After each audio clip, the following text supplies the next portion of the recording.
봐야 할 것도 읽어야 할 것도 넘쳐나는 요즘 우리가 흘려보낸 콘텐츠의 한 페이지를 함께 들춰보는 시간 38페이지 프로젝트 38의 손조심입니다. 네, 아마 우리 지금 오늘 시리즈는 9월 11일에 올라갈 예정인데요. 38페이지 정규 시즌 12화죠. 네, 페미니스트 필름 클래식 시간입니다. 오늘은. 네, 사실 우리가 녹화하는 날은 초복도 말복도 지난 딱 그 시점인데요. 그래서 참 아침 저녁으로 진짜 가을입니다. 그렇게 되었는데 그렇게 또 생각을 하니까 올해도 얼마 안 남았구나. 마음이 약간, 쓸쓸하다. 이제 곧 찬바람 뭐 했냐? 나면 살짝 쓸쓸하다. 뭐 했냐니 엄청난 거랬지. 찬바람이 이제 나는데 이제는 뭔가 만약에 1년 프로젝트 같은 것들이 있다면 올해 마무리하고 싶은 것들이 좀 있을 것 같아가지고 가을과 겨울에 이제 글쎄 그러면 9, 10, 11, 12월 이렇게 남았는데 오늘 근황보다는 마무리하시고 싶은 계획 같은 거나 뭐 해야 할 일들이 있으신지 그 얘기 한번 들어보고 싶다는 생각을 했습니다. 저는 이제 남은 석 달 정도인 거잖아요. 굉장히 중요한 계획이 하나 있는데요. 구독자 여러분들께서도 아마 많이 기다리지 않으셨을까 싶고 프로젝트 38도 되게 기대하고 있는 시간이죠. 제3회 전쟁과 여성영화제가 여러분 다가오고 있습니다. 네, 9월 27일부터 28일까지 양일간 서울 홍대 입구역에 있는 독립영화전용관 인디스페이스에서 열릴 예정이고요. 올해 영화제 캐치프레이즈 저희가 1회, 2회 다 있었어요. 뭐 전쟁의 일상화, 일생의 전쟁화라든지 전쟁은 여성의 얼굴을 하지 않았지만 저항은 여성의 얼굴을 하고 있다. 뭐 이런 거라든지 이런 이제 주제가 있었는데요. 올해의 캐치프레이즈는 전쟁의 시간, 돌봄의 응답입니다. 열전이 계속되고 있고 전쟁이 점점 더 뭔가 확전되고 있다. 이런 두려움이 굉장히 커지는데 그리고 가자에서 너무 끔찍한 뭐랄까요. 학살이 벌어지고 있기도 하고요. 이런 시기를 그저 염려하고 진단하는 걸 좀 넘어서 무엇을 할 수 있을까를 좀 적극적으로 모색하는 시간을 만들어 보고 싶다는 생각을 많이 했었고요. 그래서 돌봄이라고 하는 게 이제 우리 프로젝트 38의 또 요즘 주요 관심사이기도 해서 그리고 페미니스트 담론 지형에서 되게 중요하게 이야기가 되고 있기도 하고 실제로 우리의 일상을 가능하게 하는 너무 중요한 일이기도 하잖아요. 그래서 이 돌봄과 전쟁을 함께 이제 가지고 이야기를 좀 해보고 싶고요. 그랬을 때 돌보고 싶은 것은 그냥 사람의 생명일 뿐만이 아니라 사람 비인간 동물이라든지 생태의 문제, 자연의 문제라든지 뿐만이 아니라 전쟁을 가능하게 하거나 전쟁을 막을 수도 있는 것으로서 어떤 테크놀로지 이런 것들 좀 두루 살펴보려고 해요. 그래서 이 시간은 원래 3일 하던 게 이틀로 좀 줄어들기는 했지만 굉장히 쫀쫀하게 이야기를 준비를 하고 있습니다. 그래서 이게 이제 우리가 영화제를 준비를 하니까 근데 요번에 팟캐스트 시작하고 처음 하는 영화제거든요. 그러니까 그냥 영화제 그냥 한다. 여러분 보러 오세요. 이걸로 끝나면 너무 재미없잖아요. 그래서 38페이지 구독자들을 위한 이벤트를 준비를 했습니다. 박수 한번 쳐줘봐요. 준비하느라 진짜 네. 저희 같이 일하고 있는 타임앤스페이스에서 네. 되게 많이 노력해 주셨. 고민도 많이 해주시고 너무 좋아요. 함께 할 수 있어서. 그래서 우리 이벤트는 이름하여 프로젝트 39. 39. 되게 근사하게 말하고 싶었는데 다시. 그런 것 같았어요. 프로젝트 39입니다. 네. 이게 프로젝트 38과 영화제를 함께 준비하고 있는 타스에서 아이디어를 내주시고 또 이벤트 소개도 써주셨는데요. 제가 이번에는 좀 잘 읽어보는 것으로 홍보 문구 읽어드릴게요. 프로젝트 38의 또 다른 멤버가 되어서 전쟁과 여성영화제 프로그래밍에 참여한다면 당신은 어떤 영화를 선택하고 싶으신가요? 전쟁과 여성의 문제를 다룬 영화 한 편을 골라서 선정 이유와 함께 댓글로 알려주세요. 저희가 이제 저희 인스타에 게시물 같은 거 올릴 거예요. 거기에 이제 모셔가지고 댓글을 남겨주시면 되는데요. 이게 이제 관객 프로그래밍 이벤트이고요. 이 이벤트인 프로젝트 39는 프로젝트 38의 인스타그램과 유튜브를 통해서 9월 20일까지 참여하실 수 있습니다. 그래서 이제 댓글 남겨주시면요. 거기에서 5편을 골라가지고 저희가 선물을 드리는데요. 노라옥자 켈러가 쓰고 김지은 전유진 번역자가 옮긴 컴포트 우먼이라는 책 한 권 하고요. 제주에 있는 독립책방 만춘 서점에 Be Wild Like a Woman 이라고 쓰여져 있는 되게 예쁜데요. 예쁘다기보다 뭐라고 할까 근사한데요. 이 티셔츠를 드립니다. 그래서 사실 훨씬 찰지게 잘 써주셨는데 제가 오늘 컨디션이 안 좋아가지고 찰지게 못 읽었다. 하지만 이벤트 많은 참여 부탁드리고요. 그 컴포트 우먼 같은 경우는 영어권 문학 작품 중에 위안부 문제를 본격적으로 다룬 거의 최초의 작품으로 알려져 있어서 원래 번역이 되어 있는 중요한 고전인데 이번에 재번역돼서 나왔어요. 꼭 읽어보시면 좋을 것 같으니까 참여 많이 부탁드리고요. 만춘 서점의 티셔츠 같은 경우는 여러분들도 많이 아실 텐데요. 이하리 작가님이 그린 그림 이제 티셔츠에 올라가 있습니다. 근사해서요. 많은 분들의 참여 기다리고 있겠습니다. 제 4회 멤버 여러분입니다. 네. 어떤 영화 골라주실지 진짜 기대가 많이 돼요. 그래서 뭐 약간 부담스러우실 수도 있을 텐데 정말 간단하게만 너무 막 뭐 이유를 써야 된다니까 사실 되게 골머리를 앓을 수도 그쵸, 있을 것 개인적인 같아서. 이유도 좋고. 네, 정말 진짜 내가 어디서 봤는데 진짜 좋았다. 뭐 이런 얘기를 써주셔도 좋을 것 같습니다. 아니 뭐 경성학교 한 번 더 보자. 니네 얘기하는 게 재밌었다. 라든지 맞아요, 뭐 맞아요. 이렇게 편하게 네 올려주시면 좋을 것 같아요. 경성학과는 안 됩니다. 왜 안 상영료가 되네. 너무 많아. 맞아. 그때 상영료 많이 냈어, 그치? 그래서 저의 남은 시간의 계획은 이제 전전가 여성영화제 몰빵이다. 극장에서 여러분을 기다리고 있겠습니다. 네, 지금 우리가 갖고 있는 어떤 그 프로젝트 선배를 갖고 있는 계획이 워낙 큰 게 있으니까 사실은 그 행사가 하반기에 굉장히 큰 우리의 어떤 일상을 차지하게 될 것 같고요. 그리고 저 같은 경우는 개인적으로는 진짜 너무 갑자기 프라이빗한 어떤 완성 목표가 있는데요. 뭐 올해 좀 마무리한다고 생각하는 글들을 진짜 올해는 꼭 했으면 좋겠다라고 하는 거랑 그다음에 더 될지 안 될지 모르는 글보다도 더 힘든 거는 뭐냐면 올해 제가 요가를 쭉 하고 있긴 한데 올해 완성해보고 싶은 요가 자세가 있거든요. 그래서 아시는 분들은 아실 수도 있겠는데 우스트라 아사나라고 해가지고 우스트라 사나? 우스트라 아사나. 네, 아사나가 이제 자세란 뜻이에요. 포스처고 그래서 그러니까 다들 아사나들을 만든다라고 얘기를 하는데 그 아사나 중에 우스트라 아사나를 하고 싶은데 그게 뭐냐면 낙타 자세라고 불러요. 그래서 이렇게 무릎을 꿇고 이렇게 무릎을 대고서 이렇게 반쯤 서가지고 그다음에 이제 뒤로 이렇게 후구를 하는 거죠. 그래서 어떻게 옆에서 보면 뒤로 이렇게 후구를 해서 네모를 만드는 것처럼 보여지는 그 자세를 이렇게 손도 뒤로 아니 그거는 다른 아사나인데요. 그러니까 이거 무릎 대고 서서 하는 거예요. 무릎으로 서서 하는 거예요. 그럼 머리만 뒤로 닿아요? 바닥에? 머리가 닿을 때까지 할 수 있으면 좋지만 그건 안 되고 머리가 닿지는 않고 그냥 팔까지 이렇게 팔이 뒷발목을 잡고 하는 거. 근데 그게 진짜 너무 힘들어요. 우리 여러분들도 나도 다 마찬가지예요. 우리가 맨날 이렇게 앉아가지고 모니터 보면서 거북목이죠. 이렇게 하잖아요. 그러니까 여기 이 앞 자체를 늘려주고 뒤를 수축해줄 수 있는 후굴 자세이기 때문에 가슴을 이렇게 열어줘야 한다는데 정말 안 열려요. 시도하는 것만도 진짜. 그러니까 이거 자체가 진짜 지금 너무 힘들어서 올해는 이거를 그래도 어느 만큼 모양을 만들었으면 좋겠다. 나의 가슴이 열리고 등이 좀 후굴이 되었으면 좋겠다. 열고 싶다.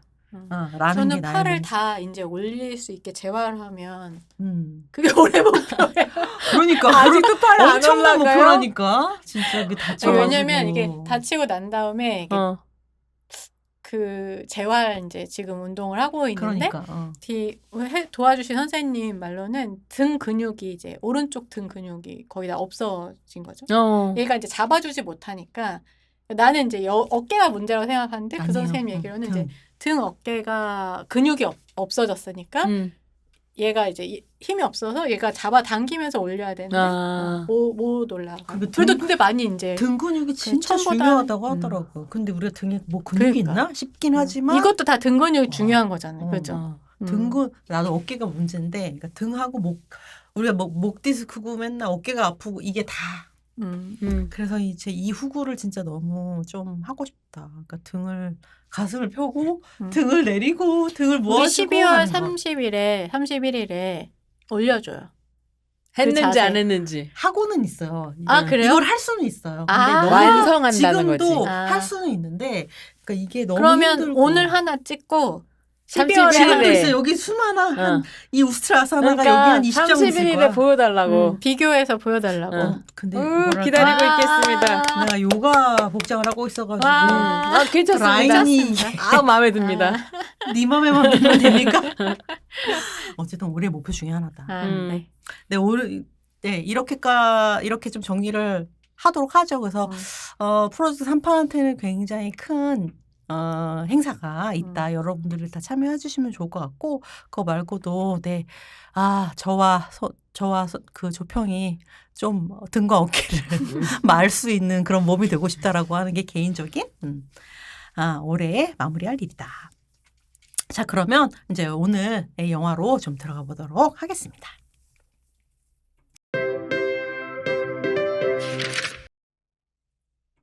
네, 오늘 함께 여러분들하고 할 페미니스트 필름 클래식은 이나정 감독의 2017년 개봉작 눈길입니다. 네.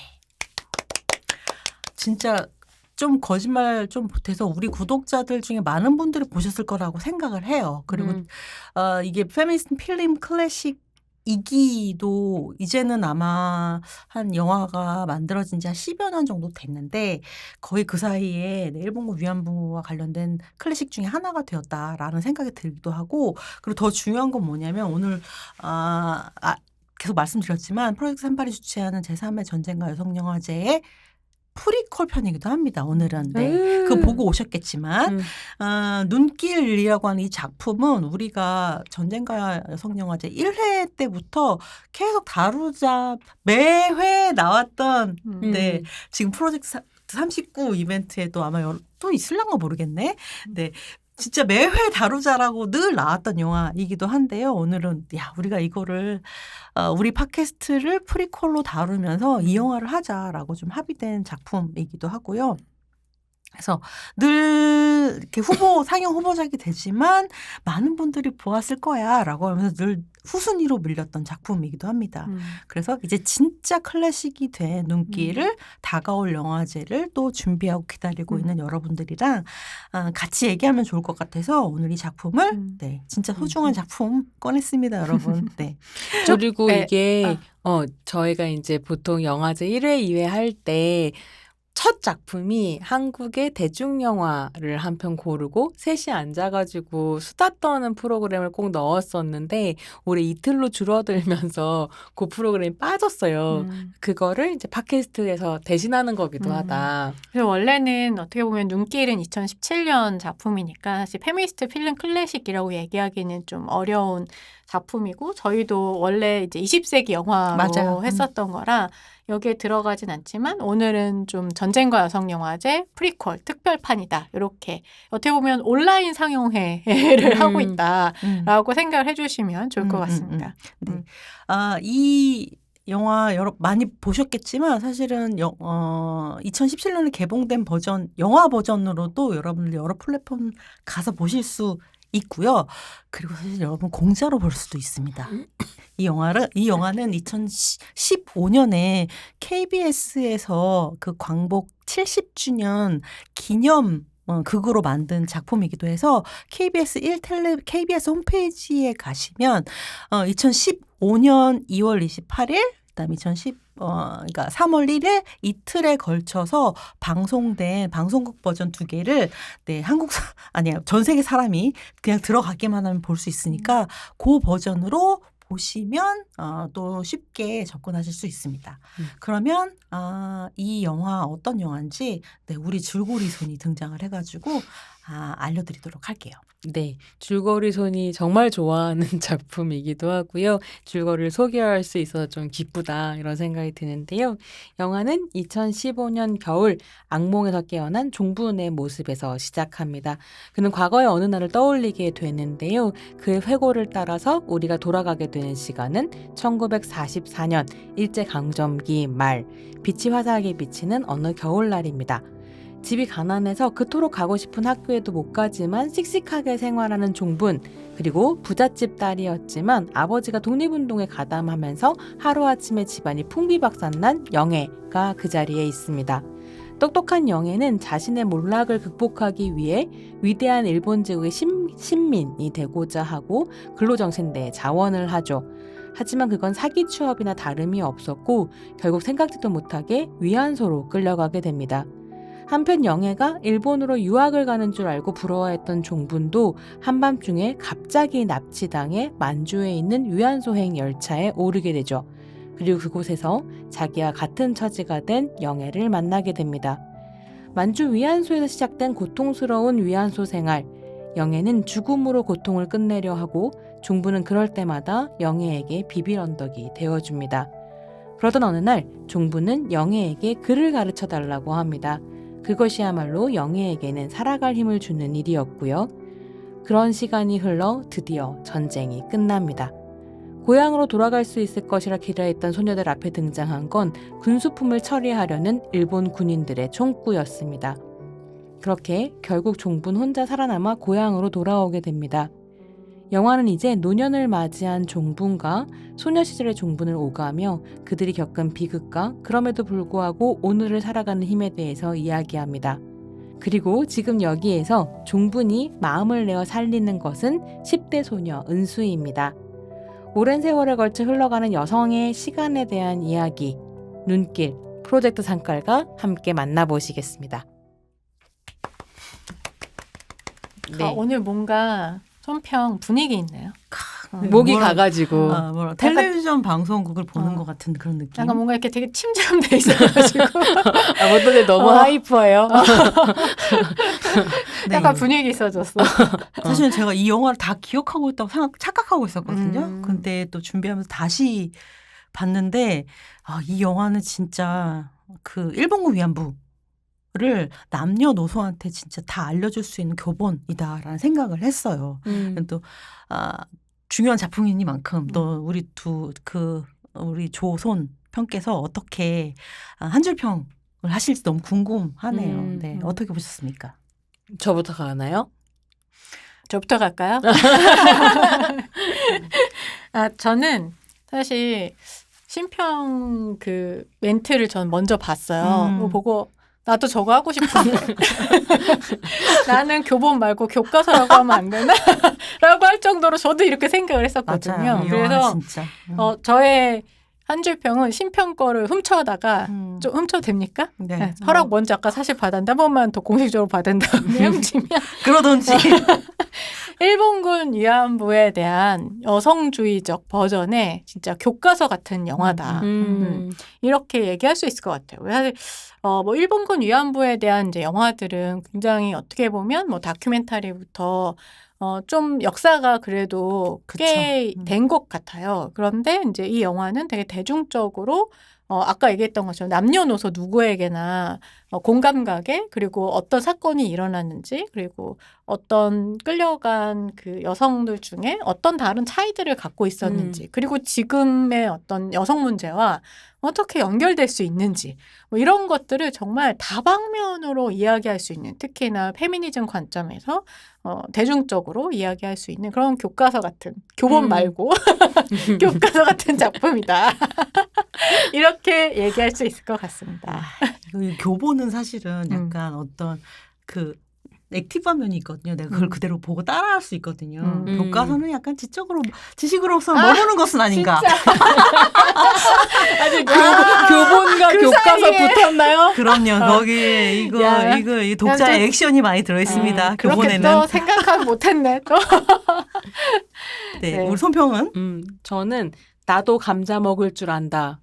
이게 종분의 대사기도 하거든요. 근데 이게 영화 초반부에 난 영화 초반부에 아직 종분이 이제 위안소로 끌려가기 전에 엄마랑 동생이랑 이제 같이 살고 있었단 말이에요. 근데 동생은 학교에 가서 공부를 배워요. 근데 종부는 여자애라고 학교에 안 보내주는 거예요, 엄마가. 그리고 이제 점심시간이 됐으니까 남자 동생이고 남동생한테 찐 감자를 삶은 감자를 갖다 주라고 도시락 심부름을 배달을 시켜. 하는 거예요. 근데 동생한테. 이제 종분이 나도 감자 먹을 줄 안다 그러는데 엄마가 너 동생 음식에 입대지 말고 손대지 말고 갖다 줘라 뭐 이렇게 얘기하는 장면이 나오거든요. 그러니까 사실 일본군 위안부 문제를 다룬다라고 하는 것은 어떻게 일본 제국이 조선의 여성들을 성적으로 착취했는가, 성노예화 시켰는가에 대한 이야기이기도 하지만 사실 그 성노예화의 과정이 없었다고 해서 조선의 여성들이 되게 자유로웠거나 남녀평등한 생활을 할 수 있었거나 이랬던 것은 또 아닌 거죠.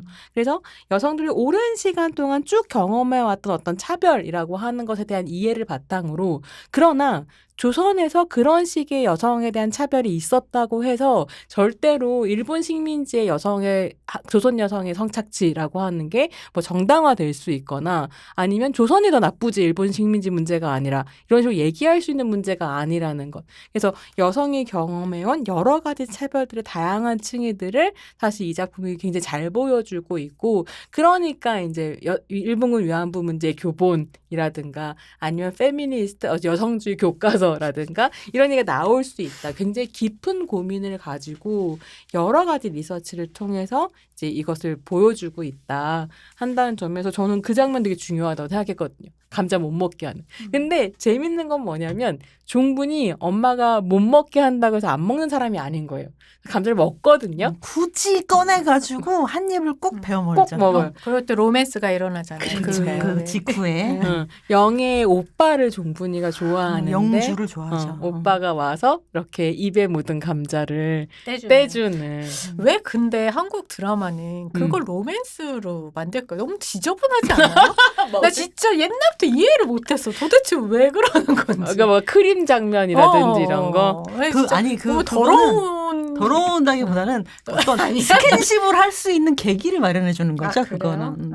아니 근데 꼭 거품 키스 이런 거 하고 입에 묻은 걸 떼주거나 그러면서 스킨십 할 필요는 없잖아. 그럼 계기를 마련해주는 클리셰 같은 장면인 거죠. 근데 난 진짜 누가 내 입에 묻은 걸 떼주면 진짜 싫을 것 같아요. 나도. 경아, 왜 꺼지라고 막. 이건 중요한 얘기 아니고요. 알겠습니다. 네. 아우 정말 정신을 홀딱 빼놓는 정말 개인적인 어떤 이야기였다. 네. 그 이 작품이 영화로 개봉하게 된 내용들을 좀 설명을 드리면 좋을 것 같아요. 아까 잠깐 설명을 드렸지만 이거 2015년에 그 광복 특집극 이제 2개짜리로 기획이 된 드라마였고요. 그래서 이제 3.1절 전날과 3.1절 2월 28일에 사실은 뭐 일본에서 먼저 만세운동이 일어나기도 했으니까 네. 그 28일하고 3월 1일에 방영이 됐어요. 그 방영하고 나서 와 되게 좋은 작품이다라고 하는 그 평들이 잔잔하게 파장이 있었어요. 그리고 그 사이에 그리고 그러면서 그 이듬해에 귀향이라고 하는 영화가 2016년에 이제 개봉이 됐죠. 그리고 2016년에 개봉한 조정래 감독의 귀향이라고 하는 작품이 이 두 작품, 이 눈길하고 같이 이 일본군 위안부 이슈를 이제 둘러싼 정치적인 어떤 논란, 그 다음에 어떤 민족적인 역사의식을 왜냐하면 특히 여러분들 귀향 기억나시는지 모르겠지만 귀향이라고 하는 작품 자체는 굉장히, 그러니까 한국 사람의 국민적인 감정을 좀 불러일으킬 만한 장면들이 굉장히 많이 등장을 했기 때문에 이게 네, 반일 감정 플러스 역사의식 고취라고 하는 게 동시적으로 좀 일어난 현상이기도 했거든요. 그래서 그 가운데 있던 작품 중에 하나입니다. 그리고 이 작품을 KBS에서는 이제 뭐 제가 그 읽은 책 이제 이나정 감독 인터뷰를 좀 읽어봤는데 보면 이걸 영화로 패키징을 해가지고 굉장히 드문 경우에요. 드라마 자체를 영어로 묶어가지고 이거를 어떤 배급사가 다시 개봉을 한다라고 하는 거. 패키징해서 극장 개봉을 하자라고 하는 아이디어가 이제 등장을 했고 어떻게 보면 그 귀향이라고 하는 거 2016년 2016년 2월에 개봉을 했거든요. 근데 그 2016년 2017년 2월이군요. 개봉을 했는데 개봉을 준비하는 과정에서 사실은 귀향하고 좀 협의를 했다고 해요. 했다고 했더라고요. 그러니까 일단 눈길은 공개가 한번 된 작품이고 귀향이라고 하는 작품을 개봉할 예정인데 귀향이 개봉한 다음에 개봉을 하면 어떻겠느냐라고 하는 이야기가 있었다고 해요. 그래서 어떻게 보면 눈길은 다 준비된 거잖아요. 근데 그거를 2015년에 방영을 하고 개봉을 한 건 2년 후에 귀향이 개봉한 다음에 눈길은 2017년 3월 1일에 네, 3.1절에 극장 개봉을 합니다.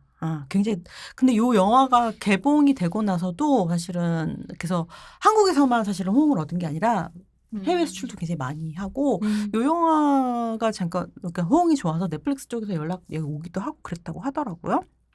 그래서 이 작품은 그렇게 영화가 된 굉장히 특별한 경우 아주 특별한 경우라고 할 수가 있고요. 이 작품은 우리 이제 이나정 감독이라고 불러야 할지 PD님이라고 불러야 할지 모르겠는데 지금 PD님이라고 부르는 게 훨씬 맞을 것 같아요. 일단 드라마 PD로 출발을 하셨고 이나정 PD가 만들고 그다음에 유보라 작가님이 이제 대본을 썼습니다. 근데 이제 PD랑 그러니까 연출자랑 그다음에 작가이기는 한데 두 분이 굉장히 유기적으로 연결을 하셔가지고 작품 구상을 하고 쓰신 것 같아요. 인터뷰를 읽어보기도 하면 그래서 이 두 분이 사실은 최근에 글쎄요, 페미니즘 리부트 이후에 2016년 이후에 한국의 여러 드라마 환경들이 많이 바뀌었는데 여성 서사가 드라마에 굉장히 적극적으로 개입이 되고 아마 여러분들도 아는 수많은 작품들 지금 머리에 떠오르실 텐데 그런 작품들을 만든 PD가 이나정 작가 PD이기도 하고 또 유보라 작가님이시기도 한데 그 얘기를 조금 우리 조평에 좀 정리해 주시면 좋을 것 같아요. 네. 이나정 PD 같은 경우에 이제 뭐 대표작을 이야기하면 오마이 비너스, 베키가 돌아왔다, 쌈 마이 웨이. 아마도 쌈 마이 웨이로 이제 최근에는 가장 많이 좀 알고 계실 수 있을 것 같아요. 이게 완전히 이제 어떻게 보면은 뭐 시청률 관점에서 대흥행을 하기도 했고 상당히 이슈가 되기도 했던 작품이기도 해서 이제 그렇게 많이 아실 수 있을 것 같고 그래서 KBS에서 이제 이 작품들을 연출을 한 다음에 그리고 나서 어떻게 보면 흥행을 해서 그 KBS에 나와서 이제 다른 작품들을 이제 연출을 했는데 그게 좋아하면 울리는 그다음에 마인 연출을 했습니다. 보면 대부분 여자 주인공이고 그냥 단순히 여자 주인공일 뿐만 아니라 뭐 쌈마이웨이 같은 경우에는 이제 여자가 주인공은 아니지만 물론 여자 주인공이 있긴 하지만 여자 주인공도 굉장히 캐릭터들이 상당히 조금 어떻게 보면 전형성에서 되게 벗어나 있는 개성적이죠. 그렇죠. 개성적이고 그런 어떤 캐릭터들인 것 같아요. 근데 마인 좋아하지 않아요? 네, 마인 좋아해요. 마인 좋아해요. 네, 마인 얘기를 많이 했었던 것 같아요. 나도 마인은 나 진짜 드라마 안 보는데 마인 다 봤어요. 아 진짜 웬일이래요? 진짜 웬일이래? 그거 맞죠? 나 성소수자예요. 그 드라마 맞죠?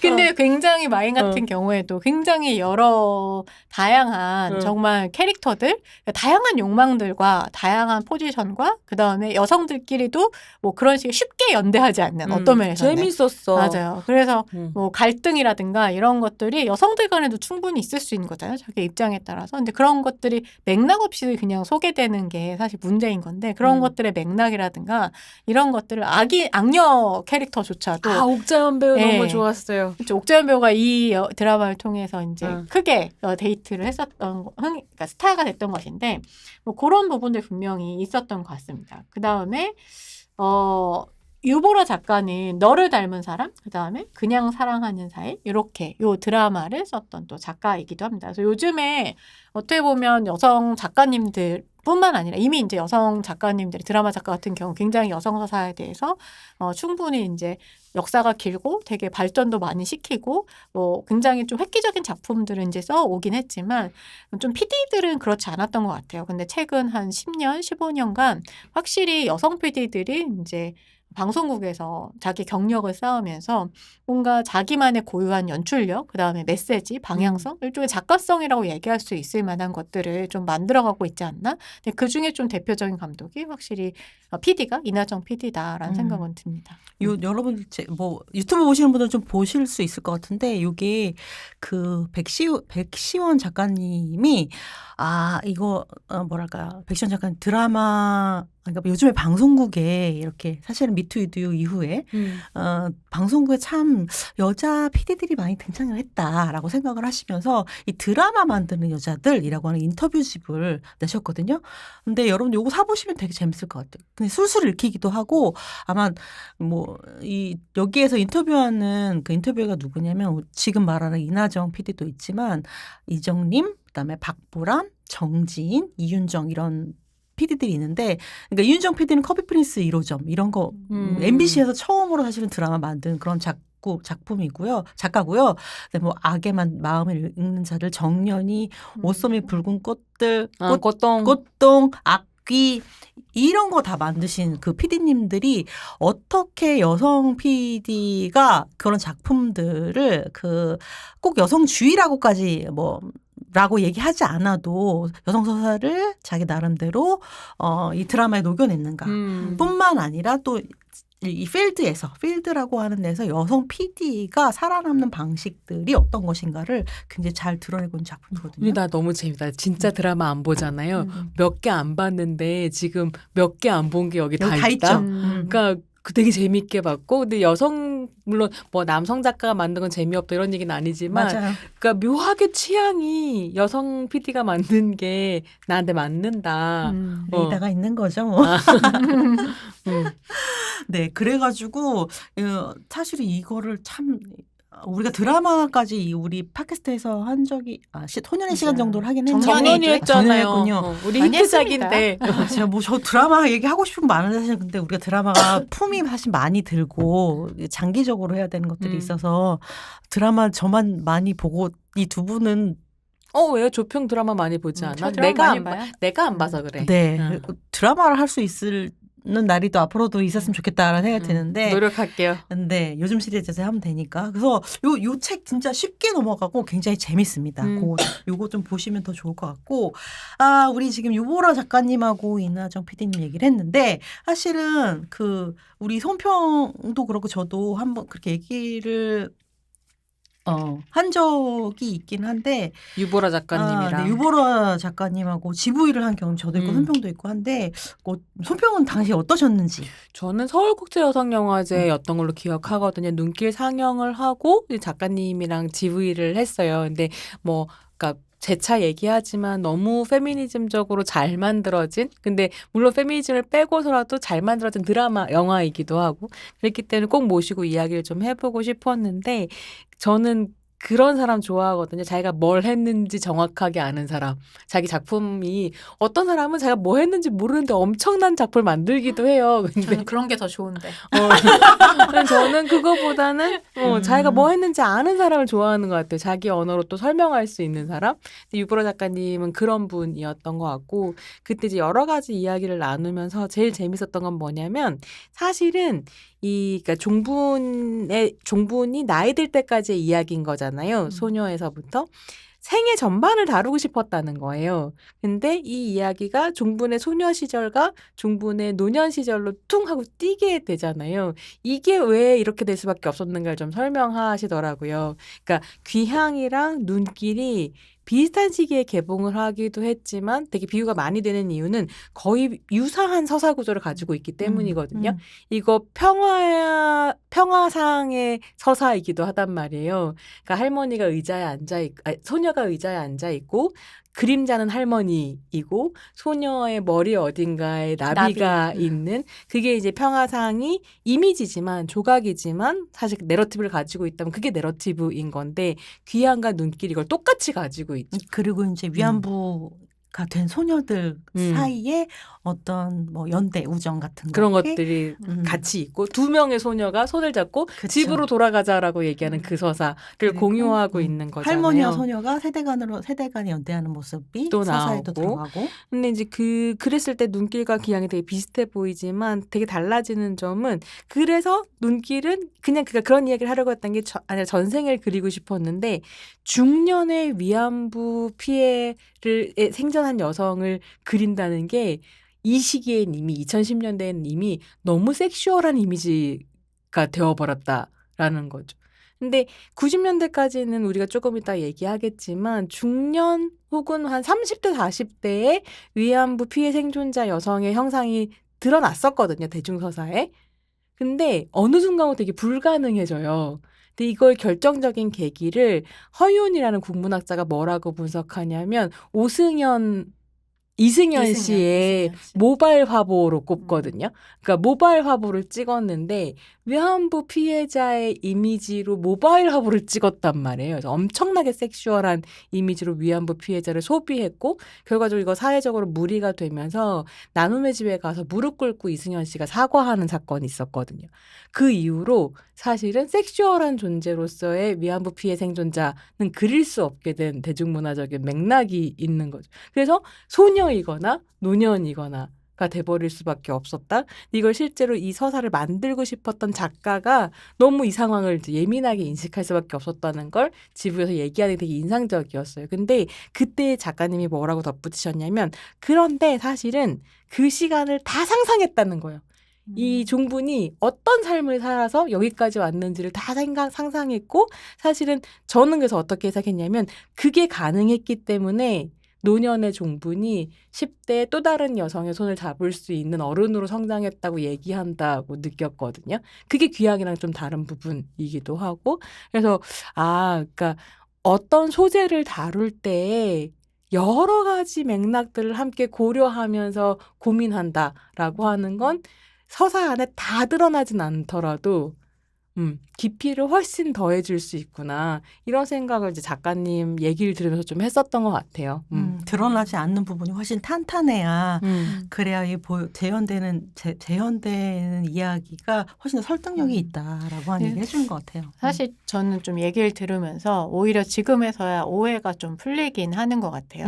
두 분은 눈길을 굉장히 좋아하고 손평은 늘 눈길 노래. 네, 노래를 부르는데 사실 저는 그만큼 눈길을 좋아하진 않거든요. 그러니까 뭐 싫어하지도 않죠. 당연히 이 영화가 가지고 있는 그런 어떤 계급 차이라든가 이런 거에 대한 어떤 묘사들은 뭐 이전에도 있었지만 당연하게도 다큐멘터리나 이런 데서 혹은 이제 뭐 그 증언록이라든가 이런 데서는 충분히 이제 등장을 했었지만 대중 영화로 이제 일본군 위안부가 서사가 사실상 만들어진 지가 그렇게 오래되지 않았기 때문에 뭐 물론 이제 완전히 예전에 있었지만 그건 되게 착취적인 방식으로 좀 만들어졌었던 거고 이렇게 이제 그분들을 이해하려고 하는 입장에서 만들어진 건 사실 얼마 되지 않은 것 같아요. 어떻게 보면은 이제 기항이라고 하는 작품이 굉장히 문제작이긴 하지만 사실 좀 새로운 시발점이 되었다라고 하는 것은 이제 부인할 수 없고 그 시발점에 눈길도 있었다라고 얘기할 수 있을 텐데 사실 아까 얘기한 것처럼 이제 우연하게도 이 두 영화가 굉장히 비슷한 서사 구조를 갖고 있다라고 하는 거. 이 두 명의 소녀가 같이 이제 도망을 쳤는데 결국은 이제 한 명은 집에 가지 못하고 그리고 나머지 한 명만 이제 집에 돌아온 어떤 상태. 그리고 그것이 계속해서 트라우마로 남아 있는 상태이고 또 이 둘을 이어주기 위해서 혹은 그 다음 세대와 이어주기 위해서 일종의 매개체로서 붙잡혀갔던 비슷한 나이대의 10대 소녀가 등장한다라고 하는 것. 계속 유령으로 돌아온다라고 하는. 네, 그래서 이제 그리고 어떻게 보면은 이 10대 소녀가 어려움을 겪고 있다라고 하는 거예요. 귀향에서는 성폭력이라고 하는 트라우마를 겪고 있는 소녀이고, 그다음에 눈길에서는 이제 굉장히 계급적으로 뭔가 빈곤의 상태이고, 그다음에 보호해줄 수 있는 어른이 없는 상태에서 오늘날의 소녀들. 그렇죠. 예, 그런 어떤 어려움에 있는 어떻게 보면 자기의 계급성이라든가 자기가 어려움에 처했던 어린 시절을 사실 동일시할 수 있는 그런 어떤 소녀가 매개로 등장한다라고 하는 거 이런 부분들이 저도 그 중간에 어떤 묘사 없이 혹은 이 사람에 대한 좀 더 개성이라든가 그러니까 현재의 어떤 캐릭터 없이 그러니까 그게 또 이제 나중에 나왔던 I Can Speak하고도 비슷한 시기에 나왔던 I Can Speak하고도 좀 비교가 됐던 부분 중에 하나였던 것 같아요. 그래서 저는 어떤 면에서는 I Can Speak를 좀 더 선호했던 이유 중에 하나는 이 사람의 캐릭터가 이렇게 분명하게 보이기 때문에 중간에 어떻게 악바리처럼 살아왔는지가 굉장히 잘 드러나잖아요. 근데 이제 눈길 같은 경우도 드러나는 것처럼 보이긴 하지만 사실상 지금 현재 어떤 캐릭터가 뭔가 뜨개질을 해서 산다든가 그다음에 생존하려고 어쨌든 영의 이름을 이제 일종의 훔쳤다든가 뭐 이런 것들이 있기는 하지만 사실 좀 잘 안 드러난다는 거 그것이 상당히 아쉽고 그것이 늘 언제나 지금 얘기한 것처럼 그 소녀상 평화상이라고 이야기하는 평화소녀상의 그 정확한 서사 그러니까 그 중간 단계가 빠져 있는 그리고 그 안에 생존하기 위해서 살아야 했던 수많은 어떤 그 안에서 오히려 더 계급적인 차이라든가 아니면 돌아왔을 때 받는 어떤 여러 가지 또 가족을 꾸렸던 사람들도 있고 다른 어떤 삶들을 살았던 사람들도 있을 텐데 그런 거에 대한 것들이 없다는 것이 상당히 아쉽다라고 생각을 했었고 그래서 이렇게 눈길에 선뜻 제가 교과서 같다는 것도 어떤 면에서는 그렇게 막 칭찬 막 어떤 면은 신평 말이 맞는 것도 같아요.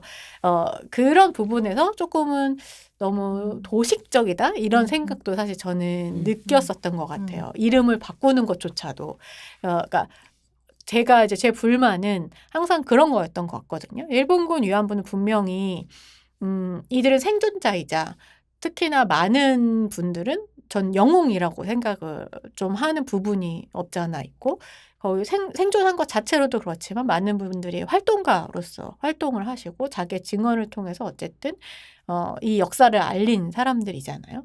그런데 언제나 이분들을 어떤 단독자로서 보기보다는 항상 집단화해서 보는 것.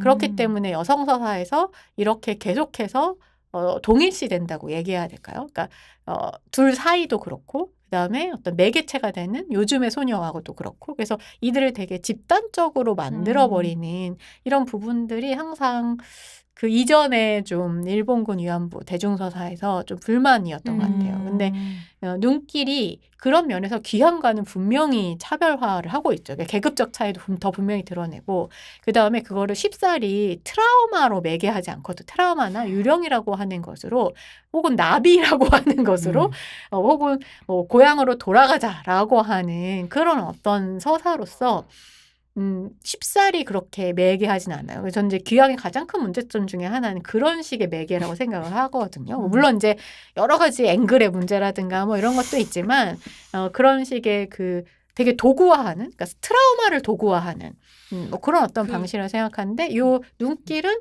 그런 면에서는 확실히 좀 벗어나 있다. 근데 그 서사 구조의 반복에 대해서는 조금 도식적으로 생각한 부분인데 지금 얘기해 준 걸 보면 뭐 약간 오해가 풀리기도 한다라는 생각이 드는 것 같아요.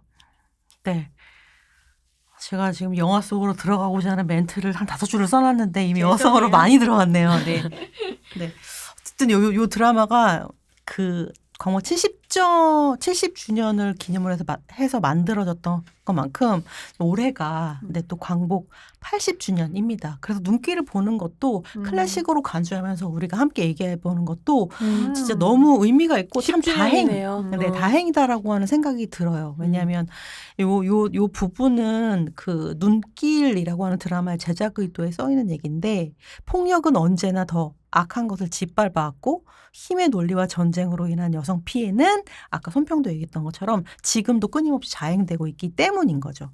그래서 이게 아직 이게 더 늦기 전에 여전히 끝나지 않은 위안부 이야기를 해야 되는 이유다. 불편하지만 되새겨 보아야 한다. 역사를 망각하면 또 기억하지 않고 왜곡되도록 내버려두면 비극은 언제나 반복될 수 있기 때문이다라고 하는 얘기가 10년 전 제작 의도인데 이게 여전히 유효하다라고 하는 게 사실 우리가 가진 진짜 2025년의 비극이기도 한 거죠. 네. 지금 아마 우리가 오늘 녹음하는 시점은 사실은 광복절 전이기는 한데요. 지금 우리가 촛불 혁명으로 인해서 정권 정권을 바꿨기 때문에 응원봉. 네, 응원봉 혁명이네요. 정권을 바꿨기 때문에 사실은 이전 정권에서는 올해에 광복 80주년 행사가 그렇게 많지 않았어요. 오히려 올해에 더 많이 예산이 배분되어 있던 건 한일 수교 60주년에 관한 것이었거든요. 진짜 너무 노골적이다. 하지만 아마 여러분들이 우리 이 방송을 만날 때쯤에는 아마 많은 광복절 행사들, 80주년 행사들에 대한 기사를 많이 접한 다음일 거라고 생각해요. 네. 그래서 여러 행사들 여러분들 정말 네, 제가 어디 팟캐스트에서 보니까 국가의 다양한 기념일들이 대부분 이렇게 뭐 추모나 아니면 비극적인 상황을 이렇게 기념하는 경우가 많은데 광복절은 진짜 축제여야 되거든요. 이건 정말 좋은 행사니까. 그러니까 우리가 이 광복이라고 하는 거를 우리가 파티처럼 축제처럼 그리고 우리가 기념하고 기억해야 할 것들은 또 잊지 않으면서 지나갔으면 좋겠다라고 하는 게 오늘 우리가 이 얘기를 다시 보는 이유다라고 생각이 들어요. 그럼 게다가 이제 어쨌든 지금 한국의 극우 지형이 뉴라이트와 얼트라이트로 나눠져 있다고 할 때 뉴라이트의 가장 중요한 역사관, 그 자산은 뭐냐면 한미일 동맹이거든요. 이 한미일 동맹이야말로 한국이라고 하는 나라를 가능하게 했었던 자원이라고 생각하고, 그래서 미국과 일본과 어떻게 정치적으로 잘 지낼 것인가. 근데 거의 그건 잘 지내는다는 차원이 아니라 굴종 외교를 받아들이는 방식인 거거든요. 그래서 일본의 역사적 폭력에 거의 책임을 묻지 않는 방식으로 사실 극우의 세계관이 만들어져 있어서 저희가 이제 이번에 전쟁과 여성 영화제에서도 그 얘기 할 건데 어떻게 이 뉴라이트의 세계관과 극우의 준동과 유튜브 같은 것이 다 맞물려서 여성 피해 역사를 희생양으로 삼는가 이런 것도 좀 같이 고민해야 되는 시점이기도 해서 같이 보고 이야기 나누기에 좋은 작품이다 이런 생각이 좀 들었습니다. 참네. 영화 속으로 들어가기 전에 또 한 45분 지났네요. 네. 네. 네. 아까 어쨌든 조평이 살짝 영화 속으로 들어갔다 나오긴 했는데 네. 그러면 더 여러 가지 영화 얘기를 해보도록 하죠. 네. 귀향 얘기 계속 했는데요. 요 두 영화가 비슷한 시기에 이제 공개가 되면서 일본군 위안부를 둘러싼 여러 어떤 역사의식 고치라던가 민족주의적인 또 한편으로는 또 정치적인 논란 같은 것에 대해서 우리가 언급을 간단히 진짜 얘기하고 넘어갔는데요. 근데 요 2016년 12월부터 2017년 상반기까지를 돌아보지 않을 수 없을 것 같아요. 그리고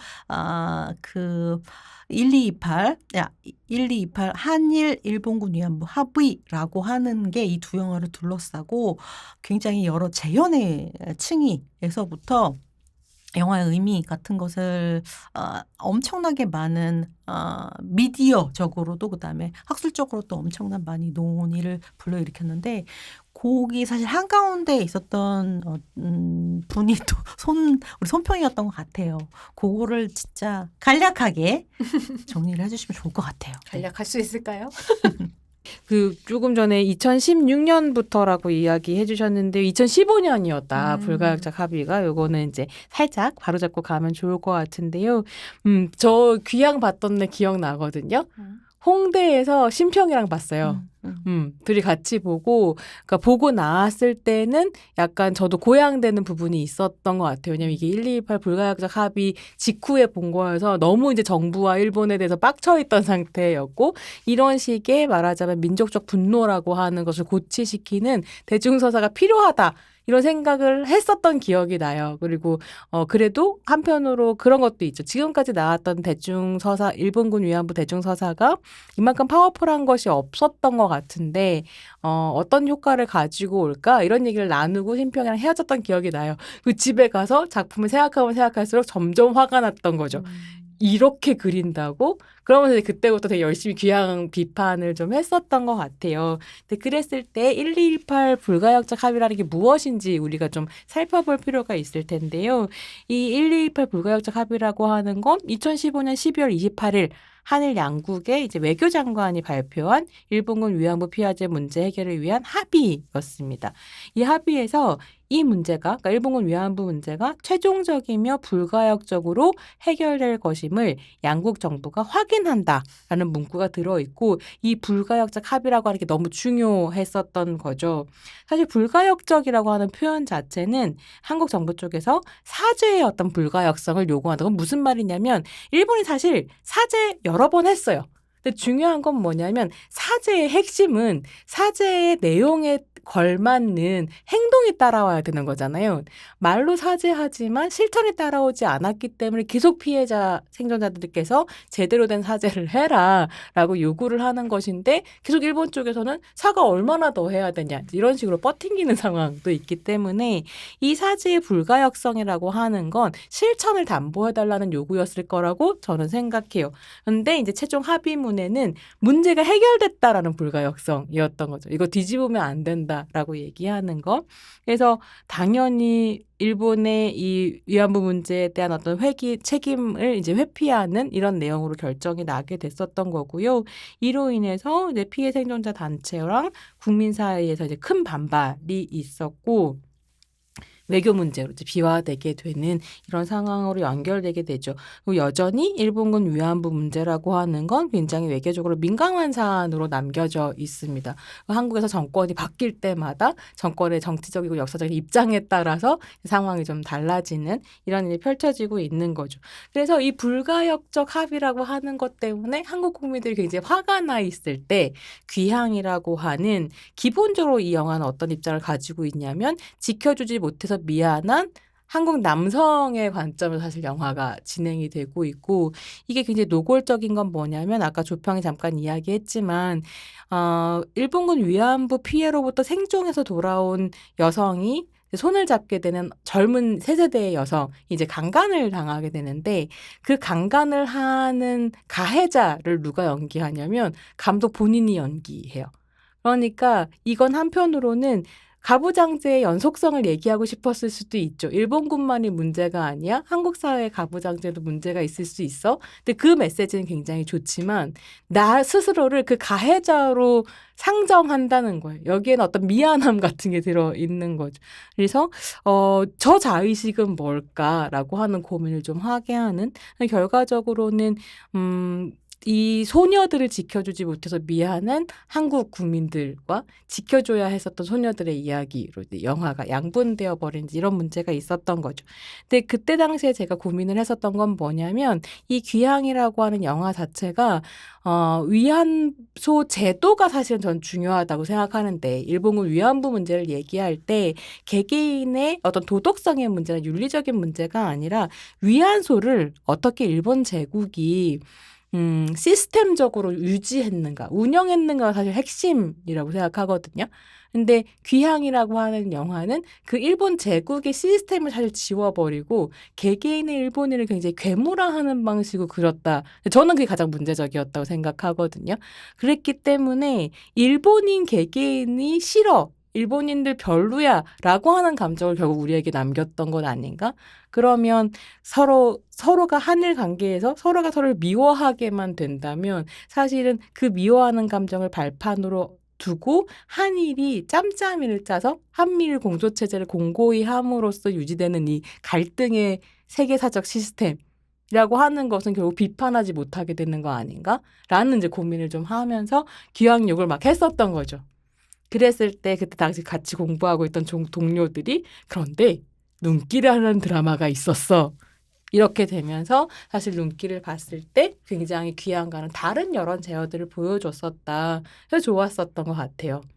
그러니까 똑같은 이야기는 아니죠. 똑같은 이야기 이렇게 다르게도 할 수 있구나라고 하는 걸 사실 대체적으로 엄청 보여준 이야기였던 것 같아요. 지금 우리 그 손평이 이야기를 하는데 여러 영화들을 좀 언급을 하게 되는데요. 그리고 아까 조평이 또 다큐멘터리 얘기를 잠깐 하고 넘어가긴 했는데 우리가 지금 눈길을 중심으로 얘기를 하고 있지만 사실 일본군 위안부를 다룬 엄청난 어떤 그 다큐멘터리 드라마, 영화들이 사실 있습니다. 눈길이라고 하는 텍스트를 왜 교과서라고 하는가에 이해를 하려면 사실 그런 얘기들도 좀 하고 넘어갈 필요가 있기도 해요. 그리고 조평이 이 눈길이라고 하는 영화를 좀 뭐 어떻게 보면 평이하다는 수준으로 생각할 수밖에 없었던 건 조평이 이해하는 수준이 훨씬 더 다큐멘터리 속에서 이해하는 수준이 넓고 깊었기 때문일 거라고 생각하거든요. 나는 한편으로는. 그래서 그런 것들을 좀 설명을 해주시면 좋을 것 같아요. 그런 건 아닌데. 네, 근데 뭐 어쨌든 다큐멘터리 같은 경우에는 90년대부터 되게 꾸준하게 제작이 됐던 것 같아요.